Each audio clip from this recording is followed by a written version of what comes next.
नाही, स्प्रिंकलरनं पाणी देता येत नाही, तर एक इथं मधुकर पवार साहेब आहेत, यांनी एक त्यांचं देशी जुगाड जे आहे ते केलेलं आहे. तर हे करत असताना काय काळजी घेतली पाहिजे, तर सर्वप्रथम तर हे जे पाईप आहेत हे सगळे जुने पाईप आपल्याला वापरायचे, कारण की काय नवीन स्प्रिंकलर पाईपला जर आपण हे वापरलं तर ते आता इथं जिथं जिथं चित्र पडले तिथं ते थोड्याफार प्रमाणामध्ये लिकेज होतं. त्याच्यामुळे आता हे चांगले पाईप जे आहेत तर ते असेच ठेवले, जुन्या पाईपाला जे आहे ते हे जुगाड त्यांनी केलेलं आहे. आणि ह्या तुट्ट्या ज्या आहेत तर हे समोर दिसायलेल्या तुट्ट्या प्रत्येकी 4 फुटावर आहे. किती फुटावर लावलं?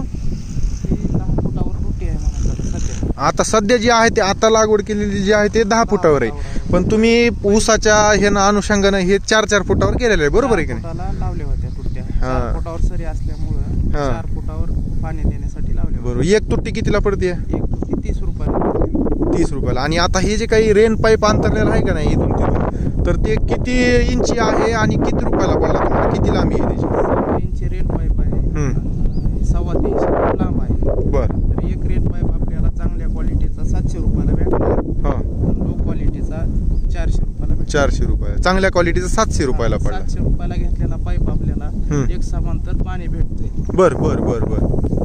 आता इथं सध्या जे आहे ते त्यांनी काय केलेलं आहे, आता उन्हाळी हंगामामध्ये रानाची मशागत झाल्यास स्प्रिंकलरनं आधी पाणी देऊन घेतलंय, पुन्हा स्प्रिंकलरनं पाणी दिल्याच्या नंतर लगेच कोथिंबीर पेरून घेतली, आणि नंतर त्या कोथिंबीरला आता आवर्षणग्रस्त पद्धती जास्त म्हणजे उन्हाचा कडाका वाढलाय तर लगेच पाणी देणं गरजेचं आहे, म्हणून अशा पद्धतीनं आता स्प्रिंकलरच्या सहाय्यानं पाणी द्यायला चालू आहे. बरं, ह्या पद्धतीनं स्प्रिंकलरनं आपल्या ह्या रेन पाईपानं पाणी द्यायला एका एकरला येडा यायला किती दिवस लागते तर मोटर कंटिन्यू चालली तर? कोथिंबीरला आहे का कमीत कमी 20 मिनिटं एका ठिकाणी चालू करावं लागते. एकरला लय झालं एका दिवसातच येडा येते. एका दिवसात येते? 3 इंची मोटर जर असली आपली 3 इंची मोटर एका दिवसातच येडा येते. बर बर बर. म्हणजे हे सक्सेसफुल आहे म्हणायचं टेक्नॉलॉजी, आणि पाणी आदळून पडत नाही, व्यवस्थित भिजन पण होतंय. आपल्याला आहे का रेन पाईप बदलायची गरज नाही, स्प्रिंकलरनं थोडी होते म्हणून हे रेन पाईप.